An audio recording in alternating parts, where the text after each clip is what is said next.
Continuamos con Al Fresco y tenemos un nuevo invitado que nos va a enseñar este libro, Chinchilla y su penal. Cuenta su historia y aquí lo tenemos. Miguel Garbí, ¿qué tal? Bienvenido. Muy buenas. Bueno, seguro que lo recuerdan porque también ha estado en el programa, no sé si en Al Fresco o en A Pie de Calle, presentando otras de sus novelas, La condesa viuda de los Falallones, Pimienta en la sangre o Tal vez mañana, que también los podéis comprar porque también están muy bien, evidentemente, y hay que comprar porque hay que fomentar la lectura. Pero, Miguel, Chinchilla y su penal no tiene nada que ver, por ejemplo, con lo que has escrito hasta ahora, ¿no? Es un cambio de registro en lo que yo estaba haciendo hasta ahora. Hasta ahora había hecho novela y este pues es un libro de historia, es un ensayo de historia y cuenta la vida del penal de Chinchilla, del famoso penal de Chinchilla, aunque la mayoría de la gente ya no lo conoce porque no ha oído hablar de él. Yo no lo tenía ni idea, o sea, no lo recordaba realmente. Yo sé que está allí el castillo, evidentemente, que lo he visitado, pero no recordaba que fuese un penal. Sí, pues el penal, lo que es el edificio, existió hasta el año 74, que se hundió. Bueno, lo hundieron. Y es una historia de lo que es el edificio y nace en el año 1886, cuando el Ayuntamiento de Chinchilla, buscando una forma de financiar la vida de sus habitantes, pues le ofrece al Estado la construcción en el castillo, que estaba derruido, de un penal. Y bueno, pues el año siguiente, en julio del año siguiente, el año 87, de 1887, se firma la escritura de cesión de los terrenos del castillo y sus aledaños al Estado. Y a partir de ahí, bueno, pues ya vinieron historias, vicisitudes para que construirlo.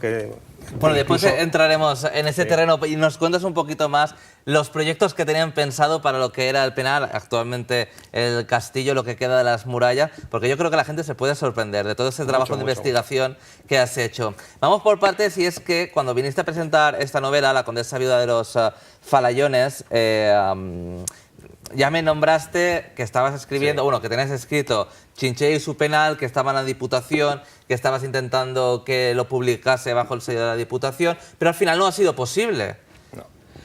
Después de un año que ha tenido la Diputación el original en su poder, me dicen que no lo pueden publicar porque no tienen presupuesto. Yo me quedé muy sorprendido porque eso fue en el mes de abril y los presupuestos de la Diputación se habían aprobado en el mes de marzo.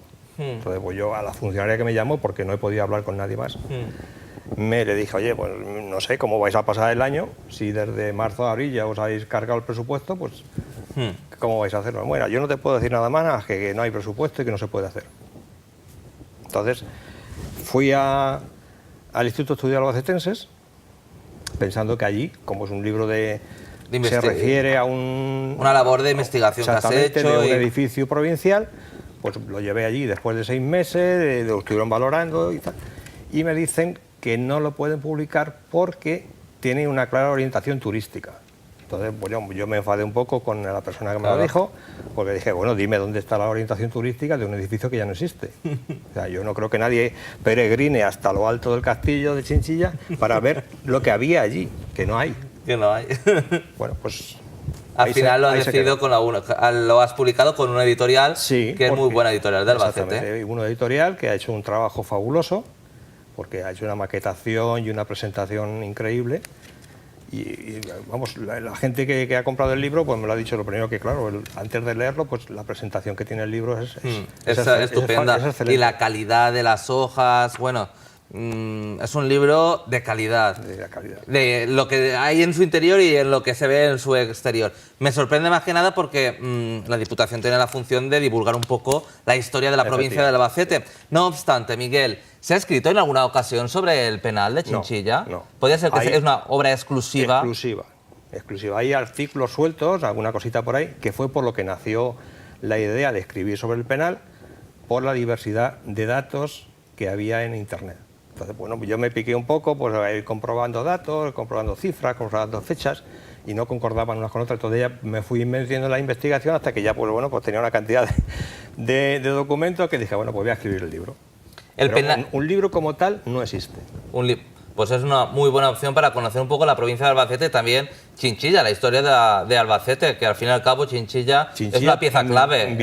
Vivió del penal y de hecho pues su ayuntamiento arriesgó todo lo que tenía, que era el castillo y sus aledaños, y una cantidad importantísima de dinero, que eran 137.000 pesetas de aquella época, sería mucho para dinero. ayudar a la construcción del penal.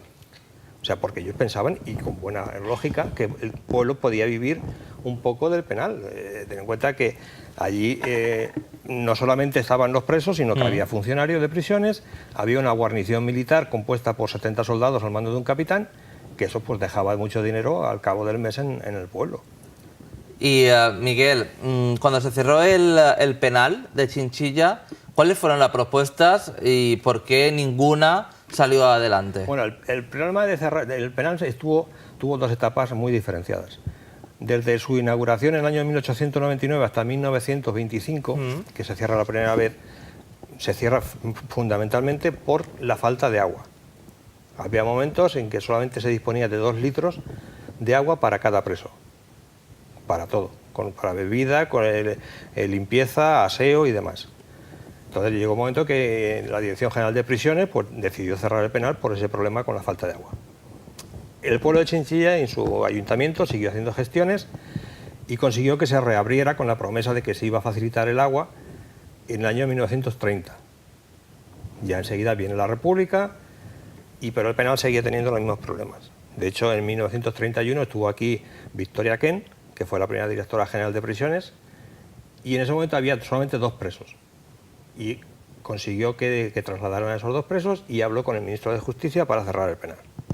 El ministro de Justicia no quiso cerrarlo, que fue el primer enfrentamiento que ya tuvo con Victoria Kent, lo que le llevó luego, unos meses después, a presentar su dimisión, por las malas condiciones que había en el penal.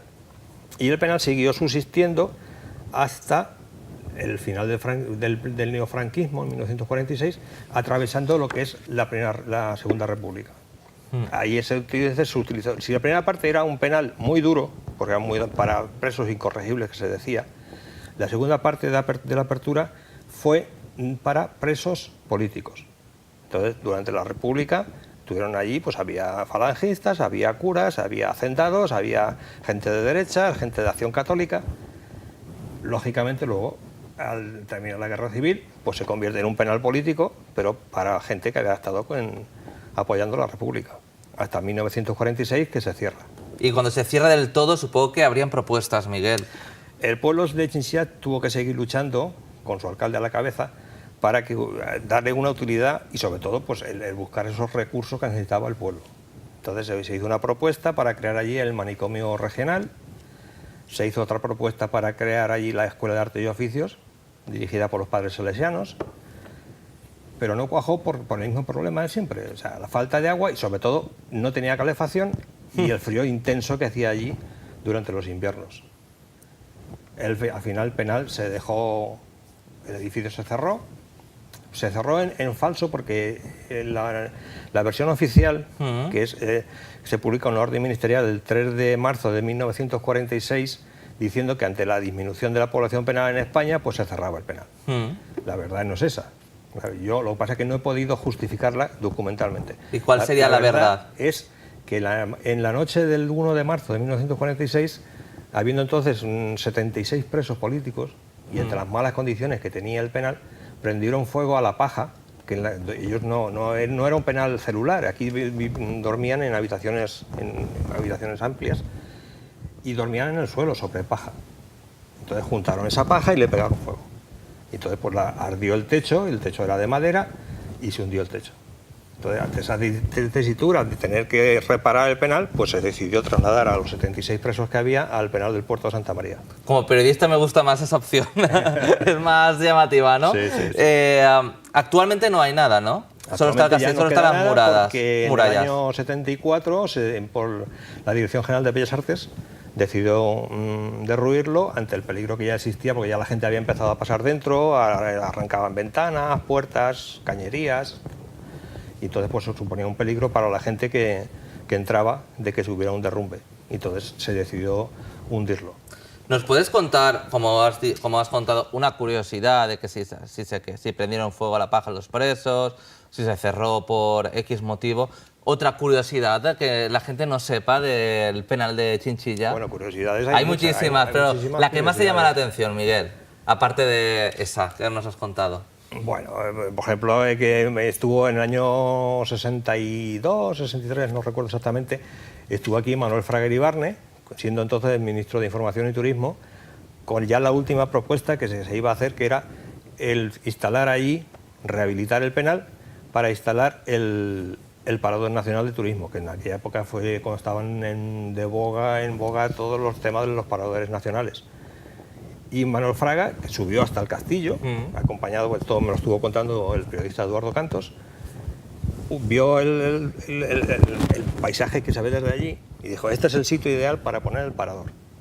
Lo que pasa es que luego, pues entre el gobernador civil y determinadas personas de Albacete, pues consiguieron convencerlo para que se instalara donde realmente está ahora mismo, que está allí en medio de la nada, porque realmente el Parador de Turismo de Albacete pues está ahí en medio de la nada. Pues hubiese sido una muy buena opción. Una opción estupenda, porque además le hubiera dado pues, las vistas la vida que que necesita Chinchilla. La labor de investigación, Miguel, por lo que he visto, ha sido dura. Muy dura. ¿Cómo te has documentado de todo? Porque es que hay fotografías, no sé si los podréis ver, pero hay fotografías de cómo era antes el penal, hay documentos, recortes de periódicos de la época de aquí de Albacete.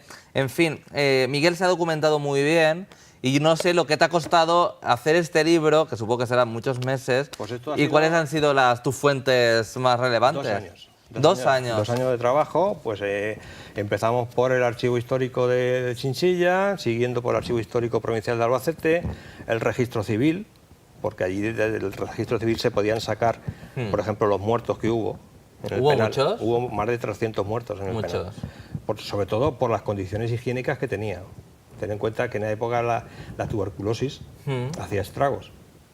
Entonces, claro, tuberculosos que ya entraban, tuberculosos morían allí, y otros que entraban sanos adquirían la tuberculosis y también morían en el penal por las pésimas condiciones que tenía, pésimas condiciones higiénicas que tenía el penal. Y Miguel, Chinchilla, el ayuntamiento o vecinos de Chinchilla se han puesto en contacto contigo después de publicar este pedazo de libro. Bueno, Pues no sé si lo has presentado allí, ¿eh? No tengo ni idea. No, el libro es que ahora mismo la edición está prácticamente agotada. ¿Ah, sí? Sí. Entonces no... O sea, ha sido en un mes y medio se ha agotado. Muy bien. A pesar de que me comentó Ángel Collado de la Librería Popular, que era un mes malísimo para publicar un libro en el mes de agosto, pues se vendió el 50% en agosto Pues y otro muy bien. 50% se ha vendido ahora en septiembre. En septiembre.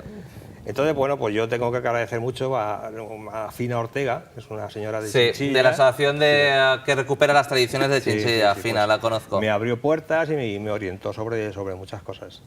Bueno, pues entonces no se puede conseguir ya, o hay algunas... Quedan como 7 o 8 ejemplares. En la Librería Popular, por ejemplo, En la Librería ¿no? Popular y en Erso. En Erso. Pues ya sabéis, en Librería Popular y Erso tenéis Chinchilla y su penal, que como habéis podido escuchar a Miguel Garbí, se ha documentado muy bien, cuenta anécdotas y cuenta la historia real del penal de Chinchilla, que hoy en día de ese penal tan solo quedan unas murallas del castillo.